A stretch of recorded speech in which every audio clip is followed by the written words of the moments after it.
Segundo livro de Samuel, capítulo 13, a partir do versículo 1, a palavra diz assim. A palavra hoje é muito séria, meus queridos. Prepara o teu coração, a palavra é muito séria. Nós não estamos aqui na casa de Deus brincando de sermos crentes. Nós estamos aqui para sermos de fato servos do Deus Altíssimo. Amém? Tinha Absalão, filho de Davi, uma formosa irmã, cujo nome era Tamar. Amnon, filho de Davi, se enamorou dela. Angustiou-se Amnon por Tamar, sua irmã, a ponto de adoecer, pois sendo ela virgem, parecia-lhe impossível fazer-lhe alguma coisa. Tinha, porém, Amnon um amigo cujo nome era Jonadab, filho de Simeia, irmão de Davi. Jonadab era um homem muito sagaz, e ele lhe disse: por que tanto emagreces de dia para dia, ó filho do rei? Não mordirás? Então lhe disse Amnon: amo Tamar, irmã de Absalão, meu irmão. Disse-lhe Jonadab: deita-te na tua cama e finge-te de doente. Quando teu pai vier visitar-te, dize-lhe: peço-te que minha irmã Tamar venha e me dê de comer pão, pois, vendo-a eu preparar minha comida, comerei da sua mão. Então Davi mandou dizer a Tamar em sua casa: vai à casa de Amnon, teu irmão, e faze-lhe a comida. Foi Tamar à casa de Amnon, seu irmão, e ele estava deitado. Tomou ela a massa e amassou, fez bolos diante dele e os cozeu, tomou a assadeira e virou os bolos diante dele. Porém, ele recusou a comer. Disse Amnon: fazei retirar todos da minha presença. E todos se retiraram. Então disse Amnon a Tamar: traze a comida à câmara e comerei da tua mão. Tomou Tamar os bolos que fizera e os levou Amnon, seu irmão, à câmara. Quando lhes oferecia para que comesse, pegou-a e disse-lhe: vem, deita-te comigo, minha irmã. Porém ela lhe disse: não, meu irmão, não me forces, porque não se faz assim em Israel. Não faças tal loucura, porque aonde iria eu com a minha vergonha? E tu serias como um dos loucos de Israel. Agora, pois, peço-te que fales ao rei, porque não me negará a ti. Porém, ele não quis dar ouvidos ao que ela lhe dizia. Antes, sendo mais forte do que ela, forçou-a e se deitou com ela. Feche os teus olhos. Deus amado e Pai, nós estamos diante do Senhor e estamos na tua casa. E nós dependemos do Senhor. A palavra não é nossa, a palavra é tua. O Evangelho, Pai, é a bênção do Senhor e a dádiva do Senhor sobre os filhos dos homens. E o Senhor nos deu o Evangelho para que através dele nós pudéssemos te conhecer e nós pudéssemos alcançar, Pai, a salvação em teu Filho e pudéssemos estar contigo na glória eterna. Nesta noite nós pedimos ao Senhor a bênção do Senhor. Nós pedimos ao Senhor que manifeste a tua palavra no nosso coração, para que nós possamos servir-te, Pai, conhecendo a tua vontade, para que não venhamos a errar diante do Senhor. E se errarmos, Pai, erraremos conscientemente, mas dê-nos a graça para que nós possamos ter temor no coração, para estarmos diante da tua presença e adorarmos de toda a nossa alma ao Senhor. Em nome de Jesus, fala conosco. Amém? Tem coragem de dizer isso? Diz assim: Senhor, fala comigo. Pode assentar. Senhor, fala comigo. Eu quero ouvir a tua voz. Queridos, nós temos aqui uma realidade que está presente na vida de todos os filhos dos homens. Uma realidade fácil de perceber. Nós somos pecadores. Você é um pecador. Diga assim: eu sou um pecador. Eu peco diante do Senhor. Com certeza hoje você pecou diante de Deus. Nós pecamos de várias formas, por palavras, nós pecamos por omissão, nós pecamos por ação, e o pior de tudo, nós pecamos por pensamento. Então é muito difícil vencer um dia e dizer assim: eu não cometi nenhum pecado hoje. Tanto que a palavra diz que se nós dissermos que não temos pecado, nós fazemos Deus de mentiroso e a sua palavra não está em nós. Isso é uma realidade da palavra do Senhor. Romanos 3,10 diz que não há um justo sequer. 3,23 diz que todos pecaram e carecem da glória de Deus. Pecado está em nós. Paulo, ele declara-se um pecador e ele diz assim, Romanos 7,21. Então, ao querer fazer o bem, eu encontro a lei de que o pecado reside em mim. Porque, diz Paulo, no tocante ao homem interior, eu tenho prazer na lei de Deus. Mas eu vejo nos meus membros uma outra lei, que guerreando contra a lei da minha mente, me faz prisioneiro. Olha bem o que ele diz, da lei do pecado que está em mim, me faz prisioneiro. Não temos como mudar esta condição, mas nós temos uma promessa de redenção e nós temos alguém que pode nos purificar dia a dia. Basta tão somente que nos mantenhamos firmes na presença dele, servindo e adorando. Agora, diante desta realidade, de que eu sou um pecador, de que você é um pecador, nós temos uma ordem severa de Deus. Por que eu acho severa? Porque vem contra tudo isso que nós somos. Olha o que a palavra do Senhor diz em 1 Pedro 1,14. Como filhos da obediência, não vos amoldeis às paixões que tinhais anteriormente na vossa ignorância. Pelo contrário, diz a palavra.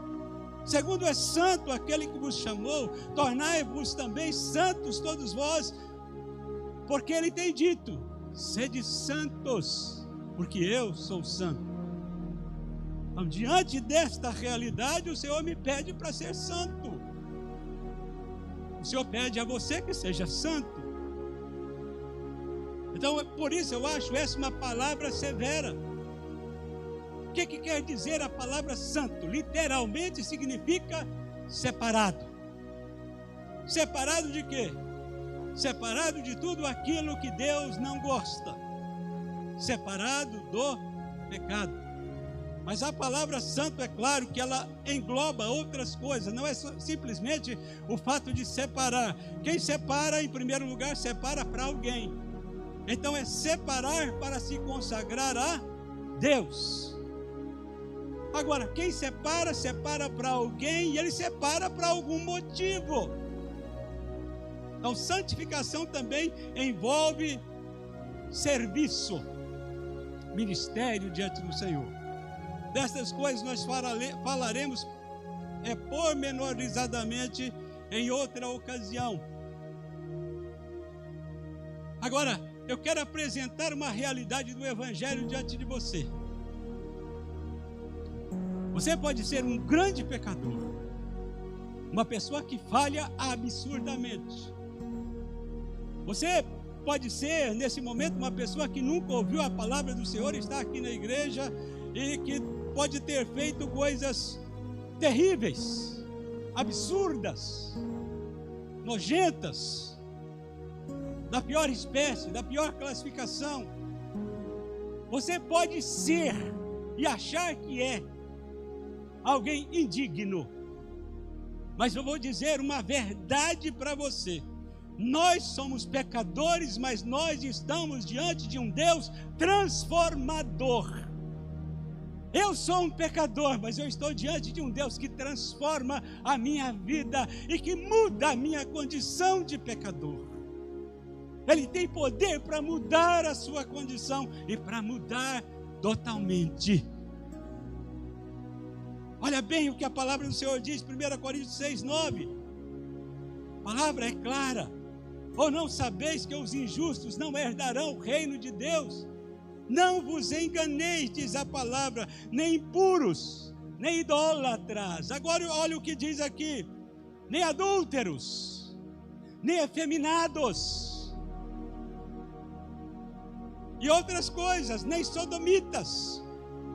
Aqui está falando de homossexual ativo e passivo. Nem roubadores, nem ladrões, nem bêbados, nem avarentos herdarão o reino do Senhor. Olha bem que não sou eu que estou falando, tá? Algumas pessoas já me disseram assim: pastor, mas a Bíblia é homofóbica. Aí eu completo dizendo: eu sou muito bonzinho. E eu falo: querido, não é só isso não. Ela é mentirofóbica, invejofóbica, orgulhofóbica, adulterofóbica, assassinofóbica. Não sei nem o nome destas coisas, por isso eu estou falando desta forma. Mas é tudo isto. Ela é contra toda a espécie e tudo aquilo que Deus determinou que seja pecado. Agora a palavra diz assim, versículo 11: tais fostes alguns de vós. Você pode que era assim. Mas vós, em primeiro lugar, vós vos lavastes, olha bem, vós vos santificastes e fostes justificados. 3 coisas: em nome do Senhor Jesus Cristo e no Espírito do nosso Deus. Então não existe nada pesado demais para Deus. Não existe nada que o Senhor não possa perdoar.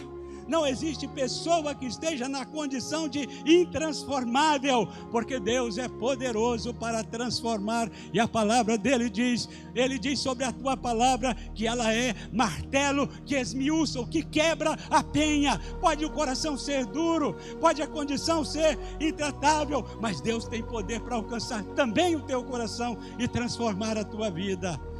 Ele tem poder para isso, ele tem poder para fazer estas coisas. 2 erros contra a santificação, porque hoje nós vamos falar de santificação. Você pode dar o título que quiser a esta palavra. Pode ser santificação, maior luta do cristão. Ficaria bem aqui. 2 erros quanto à santificação. Em primeiro lugar, santificação não acontece, nunca acontece de fora para dentro. Não acontece de fora para dentro. E é esta a atitude da maioria das igrejas que tentam cercar as pessoas, impondo regras e criando normas para que a igreja obedeça. A Bíblia é contra isso. A Bíblia fala que a imposição de regras e normas da igreja são princípios mundanos. O que a palavra diz? Colossenses capítulo 2, versículo 20. Olha bem: se morrestes com Cristo para os rudimentos do mundo, porque, como se vivesseis no mundo, vos sujeitais a ordenanças, não manuseis isto, não toques aquilo, não proves aquilo outro, segundo as doutrinas e preceitos dos homens. Tais coisas, diz Paulo, com o tempo elas mesmas se desfazem. Estas coisas têm aparência de sabedoria e de falsa humildade. A minha Bíblia diz, e de rigor ascético, ou seja, ascetismo é impor um tratamento severo sobre o corpo a fim de se livrar de pecados. Isso não tem, é um absurdo diante da palavra do Senhor. E de rigor ascético, mas diz Paulo assim, mas não tem valor algum contra a sensualidade. Regras exteriores não acabam com sensualidade. Regras exteriores não santificam. Entenda isto. A santificação não procede de fora para dentro, mas a santificação é de dentro para fora. É de dentro para fora. Quem me dera hoje eu pudesse alcançar o teu coração para colocar os princípios que eu quero te falar hoje dentro de você, porque eles funcionam. Segundo lugar, não podemos confundir santificação com boas obras. Pela graça sois salvos, Efésios 2:8, mediante a fé. Isso não vem de vós, é dom de Deus, não vem de obras, para que ninguém se glorie. Versículo 10, porque nós somos feituras dele, criados em Cristo Jesus para as boas obras, as quais Deus de antemão preparou para que nós andássemos nelas. Todo mundo tem que praticar boa obra, independente se seja crente ou não. Deus não criou ninguém para praticar a maldade, para fazer o mal. Deus criou todas as pessoas para serem boas umas com as outras. Deus criou você para ser uma pessoa boa. Mas infelizmente a gente precisa estar falando para a igreja, estar falando para as pessoas, olha, você tem que ser bom, você tem que praticar o bem, tem que fazer. Olha, isso é princípio do evangelho, é princípio do ser humano. Então não podemos confundir santificação com boas obras. Eu visito os enfermos, não é santificação. Eu dou esmolas, não é santificação. Santificação é algo mais profundo. Então, diante disso, nós temos aqui a história de um homem. Olha bem, Amnon. Amnon era filho de Davi.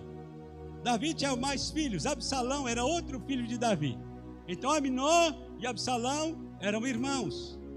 Amnon era, logicamente, de uma mãe e Absalão de outra. Absalão tinha uma irmã, se chamava Tamar. Agora, o meio-irmão de Tamar, que também era irmão de Tamar, Amnon se apaixona pela irmã. A coisa é tão séria, tão absurda, sabe? Mas é algo tão terrível. E Amnon deixou que esta seta entrasse no seu coração e se desenvolvesse de tal forma que Amnon começa até a emagrecer, e ele fica doente literalmente, doente de paixão. Tão apaixonado que adoeceu. Agora, era algo proibido, e era proibido em Israel. Não se podia mais fazer isso. Deus proibiu o casamento entre parentes. É lógico que Tamar, se Absalão falasse com Davi, Davi não iria permitir, porque era irmã dele. E não se casa irmão com irmã. Então ele tinha uma paixão dentro do seu coração, e essa paixão estava queimando a sua alma. Com certeza eu sei que Amnon deve ter lutado contra aquilo.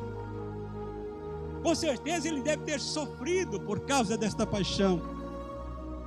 Ele deve ter se sentido mal. Ele deve ter procurado limpar o seu coração, mas deixou a coisa crescer de tal forma que ele não conseguia mais limpar aquela paixão. Ele não conseguia mais se ver livre daquilo. Assim é o coração do homem, sujeito a paixões, sujeito a erros, por ser um coração de homem pecador. O pecado encontra facilidade para se alojar dentro de nós, de tal forma que depois a gente nem consegue conviver com aquilo, e nós literalmente começamos a adoecer. Amnon estava nessa situação. A igreja do Senhor Jesus hoje vive em parte esta realidade, porque muitas pessoas na igreja estão doentes da mesma forma, e o coração está carregado de paixões. O coração está carregado, sabe, de sentimentos que a pessoa não quer. E eu comparo isso, sabe, a um vulcão prestes a entrar em erupção. Assim é o coração dos homens, por causa das paixões que se alojam dentro dele. As pessoas lutam contra aquilo, às vezes não quer. Quantas pessoas foram atingidas pela seta do adultério e não conseguem escapar, só pensam em adultério. Quantas pessoas foram atingidas pela seta do homossexualismo, mas não conseguem se desvencilhar. Não quer, nem aprova. Não quer se ver livre, mas não consegue. Isso traz uma dura realidade sobre a igreja de uma forma geral. Aquilo que Jesus falou em Mateus capítulo 23, versículo 23, aliás, Mateus capítulo 23, versículo 27, é uma realidade dentro da própria igreja. Quando Jesus fala assim: ai de vós, fariseus, escribas e fariseus hipócritas, porque sois semelhantes aos sepulcros caiados. Vocês se mostram belos por fora, mas por dentro estão cheios de ossos de mortos e de toda a imundícia. Assim vocês parecem belos diante dos homens, mas por dentro é um retrato. E muitas vezes a coisa é tão séria que nós passamos a ser hipócritas, literalmente hipócritas. Sabe o que é um hipócrita? É um fingido. Não sei quanto a você, mas eu já fingi muito tempo na igreja, já fingi várias vezes. Árvore frondosa, cheia de folhas, mas sem nenhum fruto para apresentar. Árvore frondosa, cheia de folhas, mas quando dá fruto, o fruto é azedo, é ruim. Não que azedo seja ruim, Tem muita gente que gosta de limão, também gosta. Mas o fruto não é bom. Corrigindo. Esta é uma realidade que paira sobre nós. Agora, queridos, nós não podemos viver assim. Não me importa qual é a paixão que está dentro da tua alma. Se a paixão é por sexo, se a paixão é por dinheiro, se a paixão é por fama, se é por sucesso, é preciso lutar. É preciso não se conformar. Eu quero dizer algo de Deus para você. Não se renda. Não se entregue. Porque tem solução. Tem solução. Mas como é que eu posso vencer isso que está dentro de mim? Como é que eu posso lutar contra uma força que parece ser maior do que eu? Eu já vi crentes chorando por causa da sua condição. E dizendo assim: pastor, eu não quero isso na minha vida. Mas como é que eu faço? Eu não tenho forças para lutar. Eu vou dizer uma verdade para você. Muitas pessoas não vencem a sua paixão, porque de fato lutam contra o inimigo errado. Estão lutando contra aquilo que não é o verdadeiro mal. Entenda uma coisa: isto não procede do diabo. E às vezes você repreende como se Satanás estivesse tentando você, como se as coisas estivessem todas sobre você e o diabo tivesse colocado o mundo contra você, mas não procede do diabo. Entenda isso. Em primeiro lugar, Jesus Cristo se fez carne para destruir as obras do diabo. 1 João 3,8. Aquele que pratica o pecado procede do diabo, porque o diabo vive pecando desde o princípio, e para isso se manifestou o Filho de Deus, para destruir as obras do diabo. Segundo lugar, Jesus morreu para se tornar o Senhor de todas as coisas. Hebreus 2,15. Visto que os filhos têm participação comum de carne e sangue, destes igualmente ele participou, para que por sua morte ele destruísse aquele que tem o poder da morte, a saber, o diabo. O diabo não tem mais poder sobre a morte de ninguém. Apocalipse 1,17. Não temas, eu sou o primeiro e o último. Estive morto, mas agora estou vivo pelos séculos dos séculos de Jesus, e eu tenho as chaves da morte e do inferno. Nem o inferno é do diabo. Jesus morreu para se tornar Senhor, e Ele ressuscitou para te livrar do poder de Satanás. 1 João 5,18. Sabemos que todo aquele que é nascido de Deus não vive em pecado. E a palavra diz antes: aquele que nasceu de Deus. Quem é que nasceu de Deus? Jesus. Aquele que nasceu de Deus o guarda, e o maligno não lhe toca. Para de dizer que o diabo está mexendo no teu coração, mexendo na tua mente. Se você serve ao Senhor, uma convicção eu tenho: o diabo não pode me tocar. Ele não pode tocar num servo do Senhor. Ele não pode tocar na igreja do Senhor. Ele não pode tocar no teu coração. Ele não pode tocar na tua mente. Ele não pode tocar na tua alma. Somente o Espírito do Senhor tem autoridade para tocar em você. Somente o Espírito do Senhor habita na vida do crente. O diabo, para chegar perto de você, tem que pedir permissão a Deus. É por isso que a palavra diz que ele anda em derredor. Ele não pode tocar, não pode se aproximar. Então, pera lá, se o diabo não é culpado disso, quem é o culpado? Tiago, capítulo 1, versículo 13 ao versículo 15. Olha o que a palavra do Senhor diz: ninguém, ao ser tentado, diga: sou tentado por Deus. Porque o Senhor não pode ser tentado pelo mal, e Ele mesmo a ninguém tenta. Pelo contrário, cada um é tentado pela sua própria cobiça, quando esta o atrai e o seduz. E a cobiça, depois de haver concebido, dá à luz o pecado, e o pecado consumado gera a morte. É assim que está escrito na Bíblia. Cada um é tentado por quê? Pela sua própria cobiça. Queridos, é sério isso. Ninguém te força a pecar. O Satanás me induziu, nada disso. A realidade da Bíblia é outra. Ele não tem poder para isso. Satanás tem um poder. Sabe o que ele pode fazer, já que ele não pode te tocar? Ele age como Jonadab, o primo aqui de Amnon. Jonadab articulou um plano para que Amnon pudesse satisfazer o seu desejo pecaminoso. O diabo age desta forma, ele prepara pratos e coloca na tua frente, mas ele não tem poder para fazer você comer.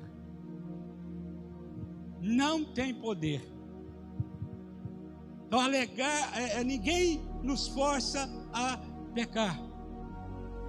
Nós nos oferecemos voluntariamente ao pecado. Não sabeis, diz Romanos 6,16, que daquele a quem vos, olha bem, você, nós, daquele a quem vos ofereceis como servos para a obediência, deste mesmo a quem obedeceis sois servos, seja do pecado para a morte ou da obediência para a justiça. Olha bem, ninguém nos força a pecar. De onde procedem as contendas que há entre vós? De onde, diz Tiago, senão dos prazeres que militam na vossa carne? Então ninguém me força a pecar. Agora, uma outra realidade, quer dizer, o pecado brota dentro de nós, pela nossa cobiça. Segundo, ninguém nos força a pecar. Terceiro, é uma realidade mais forte ainda e mais difícil de digerir, mas é Bíblia Sagrada. A palavra diz assim, 1 Coríntios 10, 13, e eu resumo assim: alegar fraqueza é desculpa. Eu pequei porque eu sou fraco, eu pequei porque eu não resisti, eu pequei porque eu sou um pecador mesmo. Alegar fraqueza é desculpa diante da palavra de Deus, e Deus não aceita estas desculpas.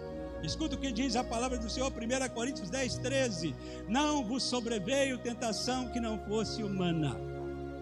Pelo contrário, Deus é fiel, olha bem, e não deixará que sejais tentado além de vossas forças. Pois juntamente com a tentação, a palavra diz, Ele vos proverá livramento, de sorte que possais suportar. É sério isso. E nós ficamos nos desculpando diante de Deus. Eva diz assim: a serpente me enganou. Adão diz: a mulher que tu me destes. Desculpas para o nosso pecado que não são aceitáveis diante de Deus, porque antes de você cair, você não viu. Antes de você cair, o Senhor chegou lá perto de você e Ele te deu uma força para você resistir àquela tentação que estava sobre você. Ele estava te fortalecendo, o Espírito Santo estava falando contigo, o Senhor estava ministrando no seu coração, e de repente você cai porque você quer. Esta é a realidade. É difícil? É. Mas é só para você, não é difícil para mim também. Eu não estou pregando aqui só para você, eu prego para mim, a gente prega para todos. Antes da palavra cortar para lá, ela corta para cá, queridos. Corta para cá. Então, resumindo, a maior luta, ela acontece dentro do coração do crente. A maior luta acontece dentro da nossa alma. A maior luta que se trava em todo o mundo não é a luta política que nós estamos vivendo, não é o 7 de setembro. A maior luta não são as guerras entre nações. A maior luta que acontece na vida de todo homem é a luta que se trava dentro da sua alma, principalmente daquele que quer temer a Deus. A maior luta acontece dentro de si. E Paulo diz assim em Gálatas 5,17, porque a carne milita contra o espírito, olha bem, guerreia contra o espírito, e o espírito contra a carne, porque são opostos entre si, para que porventura não façais o que seja do vosso querer. Olha bem, militância, guerra entre carne, guerra entre o espírito, uma guerra terrível. está acontecendo dentro de mim e dentro de você. Existe uma parábola contada, viu Edson Teixeira contar aqui uma vez, de que ele pregou numa tribo e ganhou muitas almas para Jesus, depois voltou lá para São Paulo, depois ele voltou de novo lá para essa tribo, e quando chega lá, um daqueles convertidos vai conversar com ele e diz assim: olha, eu não sei, depois que eu ouvi a palavra do Evangelho, agora eu sinto como se 2 leões estivessem dentro de mim, ferozes, brigando um com o outro, uma querendo fazer uma coisa, um e o outro querendo fazer outra. E ele pergunta: qual dos dois vai vencer? E o pregador responde: aquele que você alimentar mais. Aquele a quem você alimentar mais. Paulo enfrentou um grande conflito. Romanos 7,15 diz que o conflito começa no corpo dele. E ele diz assim: porque nem mesmo eu compreendo meu próprio modo de agir. Porque eu não faço, olha bem, atitudes, ações, eu não faço o que prefiro, é o que eu detesto. Lutas exteriores. Depois passa para a sua alma e ele diz assim, Romanos 7,18: porque eu sei que em mim, isto é, na minha carne, não habita bem nenhum, porque eu quero fazer o bem. Porque eu quero fazer o bem. O querer fazer o bem está em mim, ele diz, mas não o realizar. Luta na alma.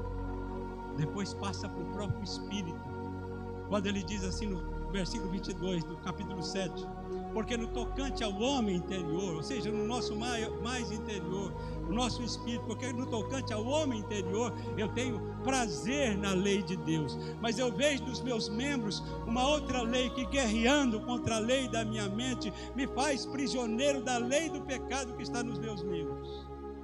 Luta, não é só para nós, o apóstolo passou, e ele sabia destas dificuldades. Queridos, existem obras da carne e obras do Espírito. A Bíblia diz que as obras da carne, elas são conhecidas. Nós podemos classificá-las em 3 grupos. Primeiro, o grupo da contaminação do corpo. A palavra diz assim, Gálatas 5,19: as obras da carne são conhecidas e são prostituição, impureza e lascívia. Quase a totalidade das pessoas estão nesse grupo. Porque nós somos tentados, e muito tentados, pelos instintos carnais, sexuais. Todo mundo é tentado. Todo mundo é tentado. Por isso, depois, obras da carne que contaminam a alma: adoração, feitiçaria, idolatria. Olha bem, que é a prostituição espiritual, é trair aquele que é o nosso Senhor para adorar outro que não seja Ele. Depois o terceiro grupo que contamina toda a igreja do Senhor, o corpo do Senhor, e a palavra diz: inimizades, porfias, ciúmes, iras, discórdias, dissensões, facções, olha bem, invejas, bebedices, glutonarias e coisas semelhantes a esta, diz Paulo, a respeito das quais eu vos preveni e vos digo que não herdarão o reino de Deus que praticam tais coisas. Obras da carne. Então precisamos entender uma coisa, querido: o mal brota dentro de nós, as vontades brotam dentro de nós, e uma dura realidade. Vou citar Romanos 8,5 aqui para você. Porque os que se inclinam para a carne cogitam das coisas da carne. Olha bem, inclinar é pender. Mas os que se inclinam para o Espírito, eles cogitam das coisas do Espírito. O texto diz: porque o pendor é a força, porque o pendor da carne dá para a morte, tá? Mas do Espírito para a vida e paz. Versículo 7: por isso o pendor da carne é inimizade contra Deus. Agora olha o que está escrito: pois não está sujeita à lei de Deus e nem mesmo pode estar. O pendor da carne, a força da carne é inimizade contra Deus, porque não está sujeita à lei de Deus e nem mesmo pode estar sujeita à lei de Deus. Por quê? Porque está sujeita a nós mesmos. O domínio desses instintos não é para Deus em nós. O domínio dos instintos carnais é de nós para nós. Não está sujeito à lei de Deus. O que é que Deus disse para Caim? Se procederes bem, não é certo que será aceito. Gênesis, parece que 4:4. Não é certo que será aceito. Mas se procederes mal, o pecado jaz à porta, e o teu desejo, a tua vontade será contra ti. Ele declara, mas cumpre a ti dominá-lo. Essa força da carne, esse desejo da carne, essa vontade de pecar, essa vontade de errar, essa vontade de prostituir, essa vontade de cometer impurezas, não está sujeita, Deus não vai interferir, porque isso é uma coisa que nós mesmos produzimos. Sabe o que Deus quer produzir dentro de nós? Deus quer produzir frutos do Espírito Santo. Isso Deus quer, isso Deus vai fazer. E se você deixar, Deus vai produzir frutos do Espírito Santo em você. Porque os frutos do Espírito são conhecidos e são, diz a palavra, Gálatas 5:22, são conhecidos e são amor, alegria, paz, longanimidade, benignidade, fidelidade, mansidão. Olha um fruto importante, domínio próprio. Contra essas coisas não há lei. Domínio próprio. Eu preciso desse fruto. Eu sempre oro e peço a Deus, produza o domínio próprio em mim, porque através do domínio próprio eu vou segurar essa carne que quer cometer besteira, que quer pecar. Eu preciso deixar Deus produzir os seus frutos. Esse Ele quer produzir, mas nós não deixamos, porque nós estamos mais inclinados àquilo que nós queremos produzir, que são as obras da carne. Pastor, como é que eu posso vencer então esses instintos? Como é que eu posso de fato vencer? O que é que eu faço para me livrar disso? Isso está me matando. Esse vulcão vai explodir na minha vida. Eu vou envergonhar a igreja. Eu vou envergonhar meus irmãos. Pastor, o que é que eu faço para me ver livre destes desejos ruins que estão dentro da minha alma?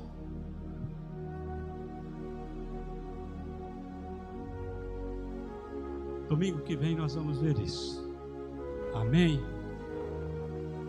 Guarda isso. Domingo que vem não, na próxima ceia, tá? Guarda aí. Você aguentou até aqui? Está difícil de prosseguir? Está difícil de ser crente? As coisas que eu pratico têm me impedido o ministério, têm me parado. A forma que eu sou tem me impedido e tem me parado. Eu preciso vencer estas coisas para poder servir a Deus com mais autenticidade. Eu preciso realmente ser santo, mas eu percebo diante da palavra de Deus que eu sou um grande pecador e que eu peco todos os dias, toda hora. Mas é possível vencer. É possível superar, é possível ser um vencedor, porque Deus não te chamou, a palavra diz, para impureza, mas para a santificação. Deus não te chamou para isto, e se Deus diz que nos chamou para a santificação, e nos diz para sermos santos, é porque é possível ser santo no Senhor, é possível ser santo em Deus. É possível sair desse estado de opressão espiritual, de opressão mental, de opressão carnal. É possível ser liberto completamente. Amém? Na próxima ceia, nós continuaremos falando sobre isso.